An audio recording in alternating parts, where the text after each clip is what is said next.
I know so many women that are still married to men that are not good for them. Yeah. That are unhealthy for them. But the fear of leaving is the same as being in it, because either you stay and you suffer, or you leave and you suffer, but you're gonna make come back to you, sis. I promise you on everything. Yes. I promise you. I am your host, your sister, Letitia Roll, and this mini-series features Crystal Streets, navigating toxic relationships and how to get back to self. Because, girl, we got this. I come from a small town in Massachusetts. I come from the country. I come from the woods. Yeah. I was an athlete.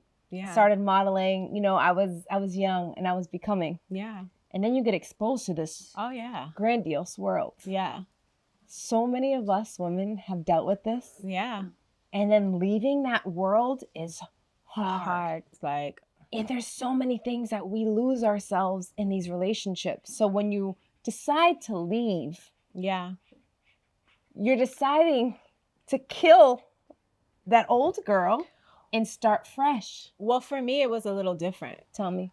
For me, I had my own from the top. Like, financially, it was never a decision, a make or break for me, because I was very independent before, and I never let money or financial stability allow me to stay somewhere where I knew it wasn't healthy for me. And I was blessed in that sense. And so that really wasn't the factor for me. That's beautiful. And I was honestly, at the time, I had already been exposed to everything, right? I had already been exposed to a very, very like high profile lifestyle because I was a stylist and I was around that 24 hours a day. And I made a lot of money when I was in my 20s. I made a lot of money. I'm proud of you. Thank you. So it allowed me the freedom to be like, no, I'm not accepting this. And I don't care how much money it is, but I can see, I can totally see, if you're not set up, how that can make you stay in places, especially with children. Especially, and I feel like so many of us have dealt with this, have been here, and don't know where to go. Because you don't have financial independence. You don't have a place to leave to. You don't have support around you, and it's hard. I know so many women that are still married to men that are not good for them, and that are unhealthy for them. But the fear of leaving is the same as being in it, because either you stay and you suffer, or you leave and you suffer, but you're gonna make come back to you, sis. I promise you on everything. I promise you, once you make that leap, yes, it's hard. Yes, it's scary. Yes, you'll be lonely. Yes, you'll be by yourself. Yes, you'll have more responsibility. But to have you back is the most important gift you can give yourself. To have freedom, to have and not be controlled by another individual, you know? Like, to have the freedom to go where you want, be where you want, do what you want. Like, that's the biggest blessing in life. And no one is saying that, you know, partnership doesn't have its benefits, right? But we're talking about, you know, how to get to a healthy partnership. And it starts by knowing what does not work for you 100%. And knowing what, you know, and this is how you learn what you accept and what you don't accept. So guess what that relationship taught me? It taught me my worth, because I was reminded every single time he did whatever he did, he was trying to remind me how unworthy I was. But every single time, it made me face and look inside for my own worthiness. And that's how I started to build my own self-worth. And it wasn't validated from anyone, from anything externally. It didn't matter. I started to build my own self-worth, which to me is gold. Nobody can take that from you. Just like nobody can take your gifts, your creativity, your love, your passion. Nobody can take that. And self-worth is one of them, because it's up to you to provide that to yourself. Everything that you think somebody else should be providing you, which is happiness, abundance, stability, all of those things. Trust, safety. Yes. Protection. It's up to you. You have to provide that for yourself first. And then once you are there in a place of high self-worth, high self-love, radical self-honesty, radical self-acceptance, then that's when you start to reflect that light and you allow someone who does understand. But it starts with you. You have to show someone how to treat you. How did you know you were healed from this? And are you healed? I don't really like these questions because I think healing's a forever journey. Again, we throw this healing, heal. I'm working on myself and I'm a masterpiece in progress. I love that. And I will always be healing. Yeah. Because I've lived a lot of life. Yeah. And I've been through a lot of things. Yeah. I've worked on myself. Yeah. When I left that situation, I moved. I packed up my stuff and I moved. I said I need to start fresh. Started with nothing. Started with literally nothing. But I had my business that I started. Yeah. So what you said that I think that is so important for women to understand is to be able to have your own. Yeah. Whether it's financially, whether it's emotionally, whether it's mentally or spiritually, you have to have that within you before you enter any relationship. Yeah, and if you're choosing to be a housewife, a stay-at-home mom, and not be the breadwinner of your family, and if that's what you choose, that's okay. That is okay. But you also need to be compensated for that. Yes. So if you can also, if the situation is healthy and you would like to stay and you're not the breadwinner, being a housewife and a mother is a full-time job. I think it's the hardest job in the world. And to me, it balances out with the man who goes and works and does whatever he does to get the money. Like, you taking care of home and making sure the kids are these amazing, abundant, smart, beautiful kids, or just taking care of the home without kids, right? That is a lot. And you are sacrificing parts of you. There are times where I have had to choose motherhood and being a mom over my own needs multiple times, and I still struggle with that. I feel like that's a superpower of women and mothers. Yeah. Because you have to make that choice. Yeah, and when I had my kids, I was such an independent woman.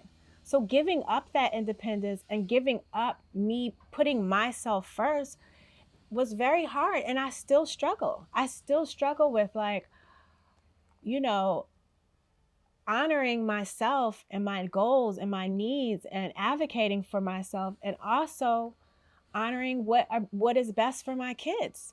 Which is so beautiful, because what I alluded to, you're still working on this. Yes. We're still healing through this. Yes. You can see us now being able to talk about it, being able to be free of those wounds and of those feelings and of that energy. Yeah. But we're still working through these things. We're not perfect. We're human, living this human experience. And it's okay. Yeah. It's okay. I think it is okay. It's okay. And I think one of the exercises or rituals that I did that really helped me move through these relationships was, I got to a point where I was so neutral. There was no emotional charge behind it anymore. Not as much. I would often, sometimes you get triggered, but the triggers don't stay around long. You deal with it. It takes an hour a day. You're not like on it for weeks and months.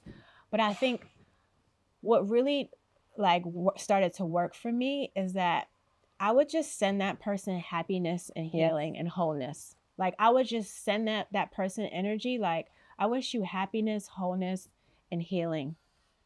I just started to send that to people that I had difficult relationships with, because I realized that anything else that we send out, whether it be any negative energy, any negative thoughts, even wanting revenge.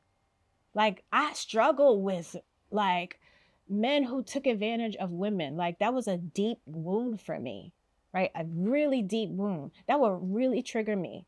But I had to step back and I had to be like, you know what? That is not who I am anymore. All men are not going to take advantage of you. And if I can start if I know, right, that I'm coming from a place of truth and integrity and honesty and authenticity, that eventually I will start to reflect that and attract that, right? And the more and more that I did not seek revenge and I just put that energy back into myself, the faster that I healed. Yeah. You know what I'm saying? 100%. I believe that to be true. I believe forgiveness is the first root of any beginning of healing. And not just for you. Yourself. Or them. And forgiving him. Yes. But you have to forgive yourself, because that's how I started. When I left, I had to forgive myself. Same. I had to see who I was, why I allowed that, why my self-worth was so low. Why was I trying to fix someone? Why was I attracted to the highs and the lows of this emotional instability? Yeah. Why did I stay? Why? Yeah. And that put me on this beautiful journey of therapy and understanding my family patterns and my ancestry. And to be 100%, like, people will look at you only from the outside. Yeah. They judge the book from the cover, but they don't know that my grandfather was murdered. Or my grandmother died of AIDS. Exactly. Wow, I didn't know that. Yeah, on my father's side. My father was born in the streets of Brooklyn. Yeah. My father had me at 19. Wow. My mother, my nana, and my papa was an alcoholic. Yeah. He was abusive. He healed that eventually, but like, he hit a lot of the kid. Like, it was an abusive home my mother grew up in. These are ancestral patterns that I am breaking. Yeah. But y'all wouldn't see that by looking at me. So I went deep, and I was like, oh, all the women in my life, from my Bahamian grandmother in New York, they were never married. They had a lot of children. My Puerto Rican grandma, she had 9, 11 kids, never married, so many men. You know what I mean? From the abuse of addiction, from drugs, heroin, it ran in our family. Yeah. My mom and my father's relationship and their dynamic. Yeah. It was nothing like that, but there were still trickles. Of course, right? That's what they were modeled. My father never had a father to teach him. His father was murdered at a very young age. So, like, he did the best that he could do with what he had. My mother did the best she could do with what she had. Yes. And now it's up to me. Yeah. To push through. Yes. And to heal myself for my future. For all the generations, because when you heal 7 generations back and 7 generations forward. It's just, it ain't easy. No, it's not. To be the generational, you're the chosen one. Yeah, to be the generational curse breaker, that takes a lot of courage. Yes. You will not be liked. People will not like you. People will always lonely. Yeah. It's lonely. It is. And you're gonna judge yourself, because it's hard. I remember going through therapy and having to face a lot of darkness. Yeah. And seeing a lot of darkness. Yeah. I was really fighting against the urge of having to show up all the time in therapy when I was facing those dark patterns in our family or my life, and the choices that I've made and where they stem from in the wounds. It was not easy to show up to therapy every day. No. It was hard. I'm sure. But I knew if I wanted to find Letitia, if I knew that if I wanted to love Letitia, I knew that I wanted to be my best self, I had to go through the dark. You do, and that's how you get to. You have to go. And through it the ain't dark. easy. No, this shit ain't easy. I try to tell you, like, it's not easy, and that's why you have sisters, women, platforms that are there that can help. In the support of your growth in your journey, because a lot of us have gone through some shit that nobody knows about. I mean, that nobody knows about. I got books for days. Yes. I mean, I got whole books. Yes. I hold so many secrets. Yes. I have so many secrets that I've been holding that even that, to me, like, I don't want to hold any more secrets. You don't have I'm done to. with that too. I let that go. And you can choose. You can make decisions. It's like life is all about choices. So once I became conscious of these patterns that were looping in our family with the women, like the women in my family all made a lot of money, but got taken advantage of men and usually died broke. Wow. That was an ongoing thing. Just like you, the women in my family would have multiple children, married multiple times or not married, whatever. Sometimes you didn't know who the daddy, like it was all kind of stuff going on. So for me, I was like, I'm not going to be like that. I'm not. So I didn't want to marry because out of fear of like witnessing, you know, my mother was married 3 times. And she shares this, so I can share this, but she was married 3 times. And that was like, I don't want to repeat that. My grandmother had 8 kids by 5 different men. And I was like, I don't want to repeat that. Yes. And I want to say this also. It's okay that our grandmas did that. Yeah. It's okay because they did the best with what they had, with what they known from their grandmas and their grandmas and their moms and their aunties. And it's okay because that was their path. And that's one thing, guys. I had to stop judging that. Yes. I was so ashamed of that in my family. And then one day I was like, you know what? For my grandmother to have 8 kids by 5 different men, she was like, that was courageous in that time. Yes. For them to be like, oh no, I'm not staying in this, whether what the reason was, maybe it was from a space of trauma, them leaving all the time. But it still was like they weren't accepting. It was like they were choosing their own happiness. Whatever that looked like, they were choosing it. And I had to honor them. I had to be like, you know what?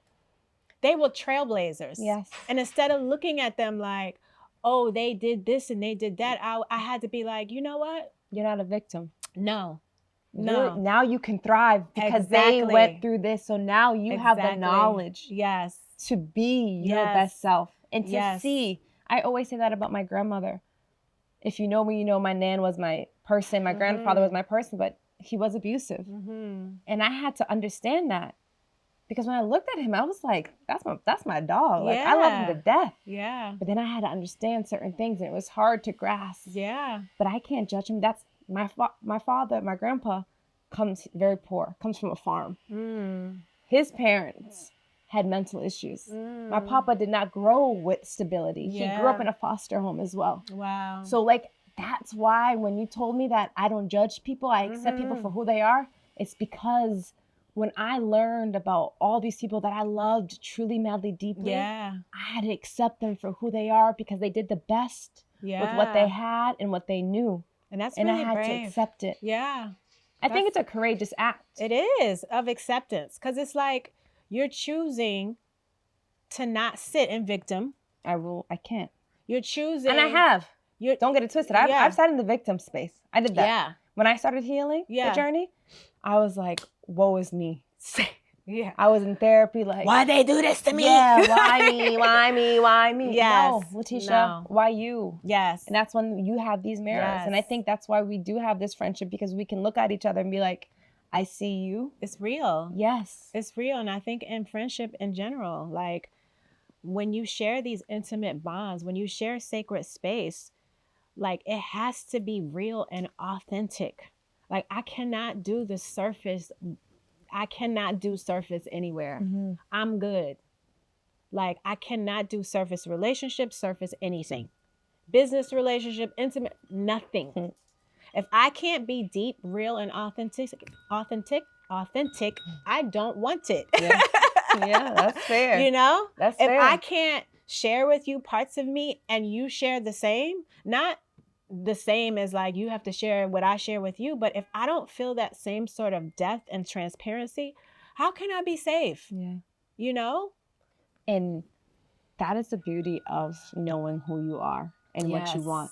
Yes. Because when you start healing, when you start doing the therapy, the breath works, you know, the retreats, the coming back to self, the self-worthiness, you actually discover who you are, what you want, how you want to live this life. You create those pillars, your boundaries, your non-negotiables, and now here we are. Your core values. And that's how I say, you don't like the word, but I was like, this is how you live a high value. This is how you embody. This is how a woman embodies high value. And I'm not talking about monetarily. And that's why I don't like it, because I think our society, social media, this high value idea comes to wealth. No. Wealth don't make you high value, sis. Because we've seen it all. Paper. We've had it all. We've been, we have seen it all, experienced it all. And to me, like, that don't make you high value. That's nothing. Like nothing. No. The value is your inner gold. It's you. It's you. It's the inside. It's your self-worth. It's your character. Your self-acceptance. Your integrity. Your core values. It's your boundaries. Yes. Yes. How you respect yourself. Yes. What you will not accept. Yes. It's you saying like, this is me, this is who I am. And so the great thing about me, a lot of my friends used to tell me this, is like, I've never cared I think this is a great superpower for me. Mm-hmm. I've never cared what anybody thought about me. That's beautiful. Like, never. That's beautiful. Like, I don't give a shit. I don't really care what people think of me. Mm. And I think it's a very, like, it could be like a rose-colored maybe thing that I have on these rose-colored glasses, but it's freeing for me because I don't care what anybody thinks about me. I do what's best for me, right? Were you always like this? Always. That's a gift. Because I didn't have that. Yeah. I'm still a recovering people pleaser, baby. Yeah, no. I am becoming less and less and less. Yeah. How did you become that way? What was instilled in you? Was it? I think, I've never been asked this question. How did I not care what people thought about me? Yeah, because that's immense confidence. That's immense growth. A lot of people struggle. A lot of women struggle. Yeah. Day to day with worrying about what people think about them.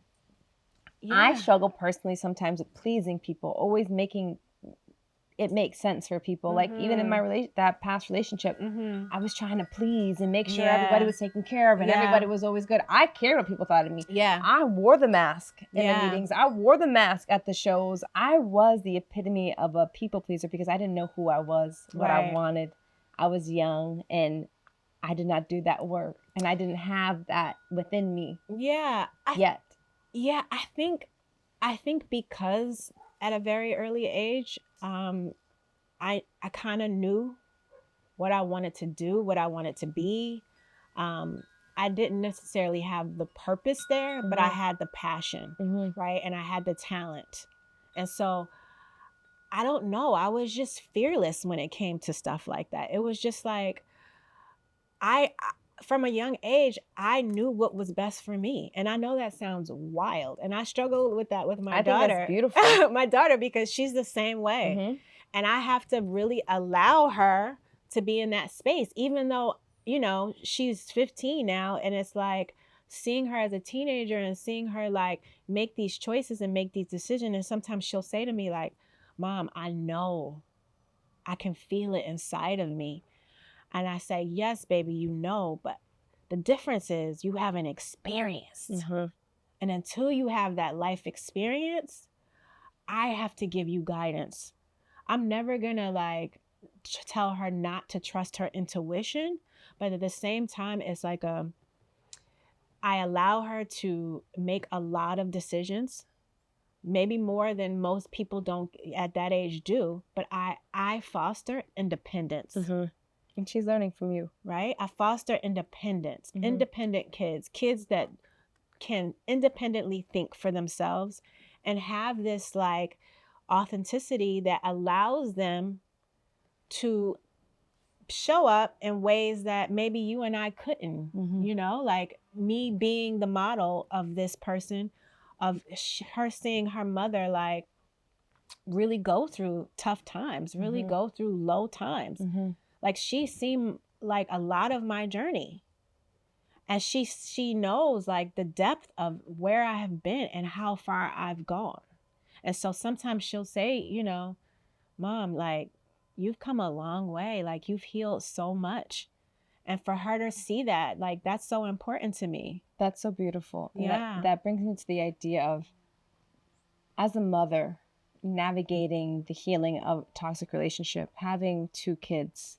Yeah. What does that healing space look like for you? Because you still have to show up. Yeah. And be a mom. What does that look like for you? What does that feel like for you? How did you navigate those steps? It was hard, to be very honest with you. Being a mom and healing at the same time, you definitely have to have support. Mm-hmm. Like if I didn't have support, and when I say support, I mean, if you are separating or you are no longer with the person in the relationship, you have to have a support system. Yes. because you will need time to heal. You will need time to yourself. And the beauty of that is like, I had an amazing support system where I structured that from, you know, like I said, when I had kids, I was very independent and I did not want to lose my independence. And so the way that I structured my family life was that I always had support, whether that was living support, whatever it was. I made sure that my life did not stop because I had kids. That's beautiful. Right? And so that's so beautiful. That freedom allowed me to take time for myself, right? And it all goes back to having, you know, being independent, like as much as you can. I understand that people, you know, the fact that I made all this money when I was 21, right? That's rare, right?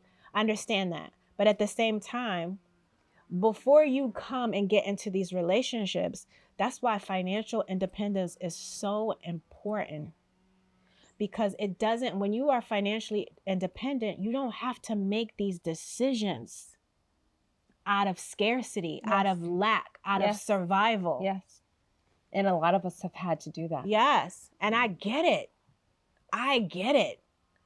But I said no. Like, I'm not making these decisions out of that. Awesome. I saw that my mother always had her own, was always independent, you know, always contributed to the household in some way, not just in her services. It was like, my mom always had money. My mom always had real estate. My mom always had a house to go to.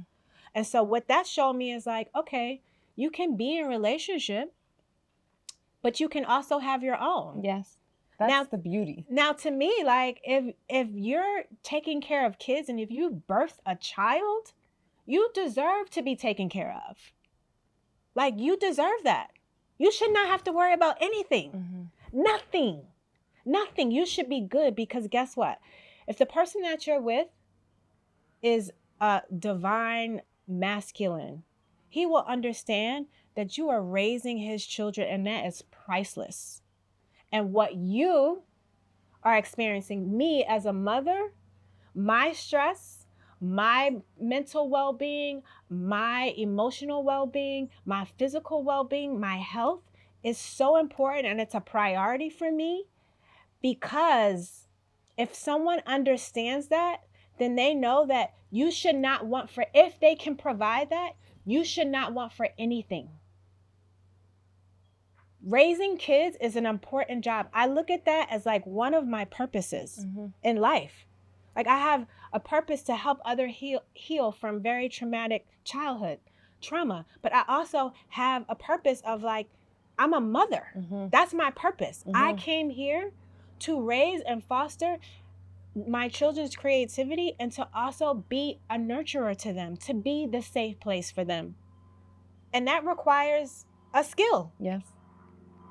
That requires purpose. That requires love for what you, just like if you would invest this time into anything else you would want. Like, I invest a lot of time into my children because that is important to me. And that is a gift, because I don't think a lot of people have that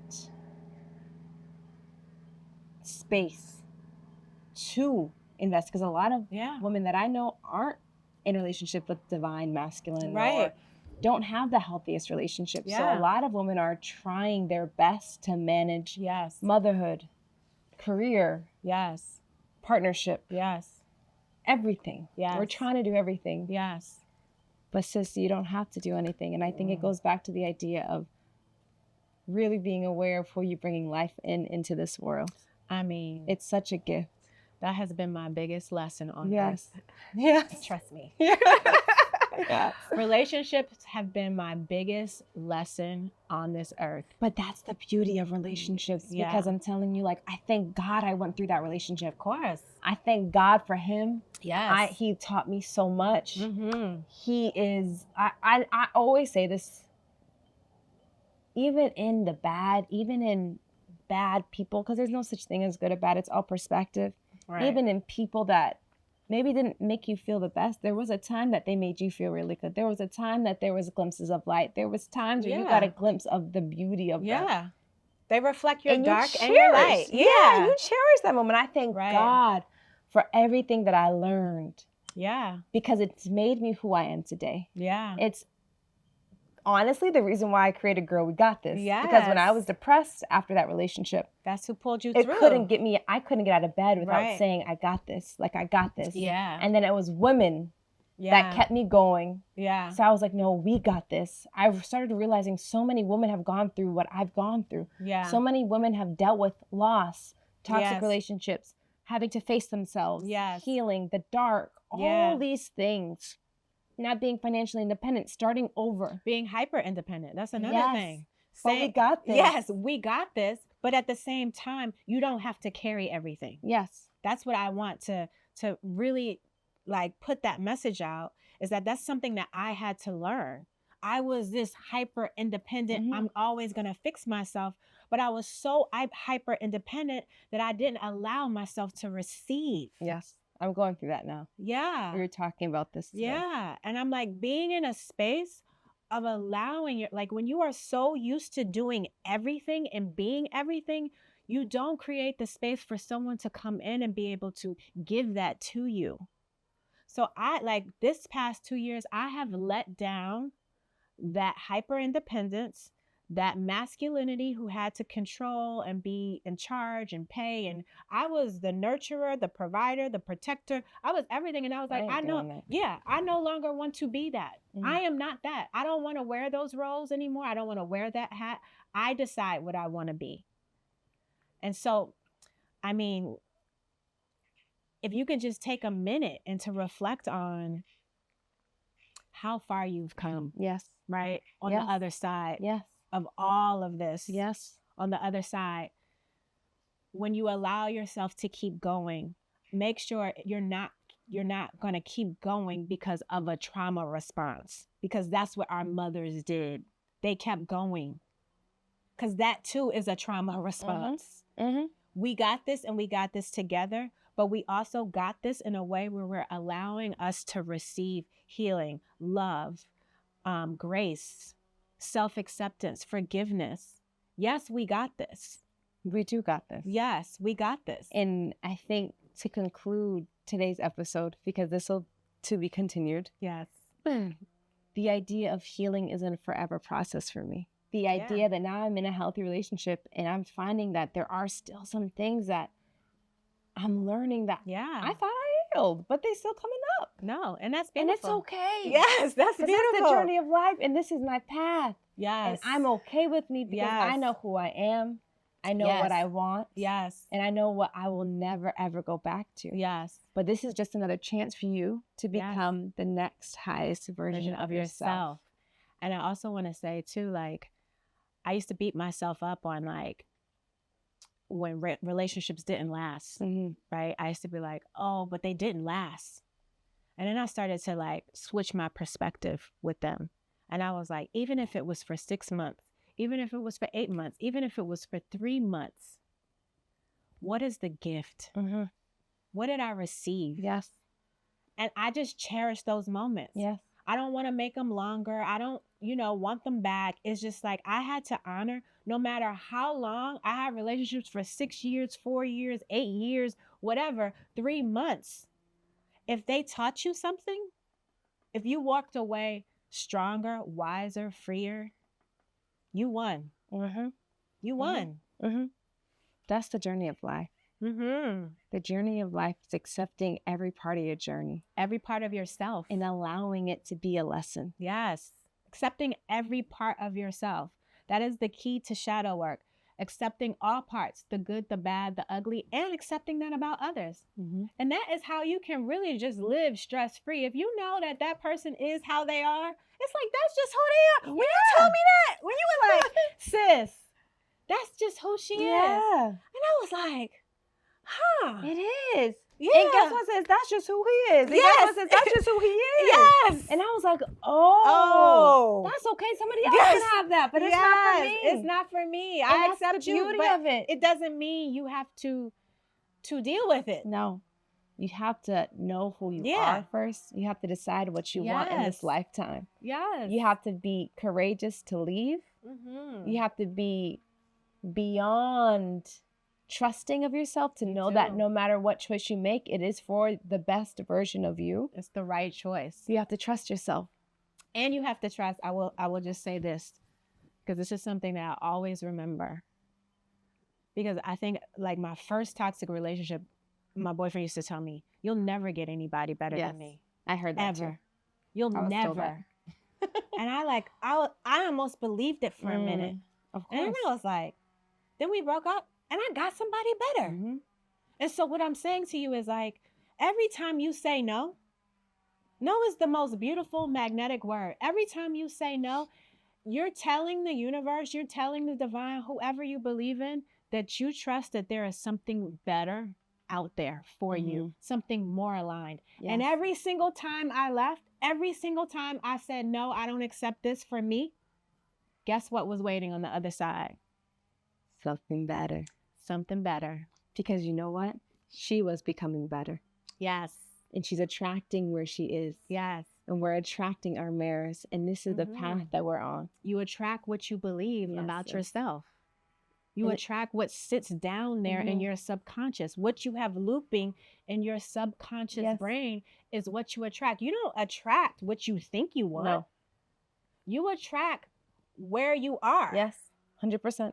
Right? So that's when someone triggers you, I invite you, or you don't like something about someone, I invite you to look at it and be like, basically what it is like, what you don't like in someone is what you don't like about yourself or a rejected part of yourself, right? That's so now, really important. Yeah. So now I look at it like, oh, what is this person showing me? Where I need to grow? Or they may be reflecting my light. And I'll be like, oh, that's beautiful. Thank you for that reflection. Now let's get to work. Yes. Sis, you got this. You do. This is just a part of your journey, and you have the choice to free yourself from whatever is no longer serving you. We're not promising it's going to be easy. It's not going to be easy. We're not promising you that it'll be fast. But it'll be worth it. And it'll be worth it because you're worth it. You are worthy of everything your heart desires. I want you all to stay tuned because we have another episode coming up that is so beautiful. Yes. We're going to have a beautiful mini-series, me and Crystal, all month, and we are so excited for you to be sitting here with us. Yeah, we're getting juicy, we're getting transparent, we're getting vulnerable. And just keeping it real. Yeah. Because we all gone through these things. We're going to go dark, we're going to go light. But it's about time we talk about it. Yes. So I appreciate you. Thank you for being here. I love y'all. And girl, we got this.